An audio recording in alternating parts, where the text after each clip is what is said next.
आपल्याकडे सर्वांना माहिती आहे की 2023 हे वर्ष आंतरराष्ट्रीय पौष्टिक तृणधान्य वर्ष म्हणून साजरं होत आहे.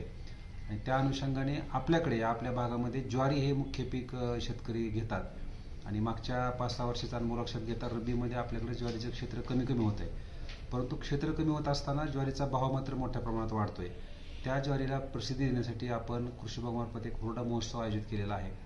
त्याचा उद्देश हाच आहे की शेतकऱ्यांना रेग्युलर ज्वारीच्या माध्यमातून जे काही नफा मिळतो किंवा फायदा मिळतो, या व्यतिरिक्त हुरड्यातून सुद्धा नफा मिळावा. याच्यासाठी आत्ता जरी आपल्याकडे बऱ्यापैकी हुरडा तयार झाला नसला तरी जे शेतकरी या हुरडाच्या पार्ट्या अरेंज करतात, त्या शेतकऱ्यांनी त्याच्या अगोदरच ज्वारी लावलेली आहे. म्हणजे थोडक्यात आपल्याकडे जो रेग्युलर हुरडा येतो त्याच्या अगोदर 1-2 महिने हुरडा येण्यास सुरुवात होती. आणि अशा माध्यमातून जे शहरी पर्यटक आहेत, जे शहरी नागरिक आहेत, त्यांना या हुरडा पार्टीच्या माध्यमातून आकर्षित करण्यासाठी आपण कृषी विभागाच्या वतीने धाराशिवमध्ये एक हुरडा महोत्सव आयोजित केलेला आहे.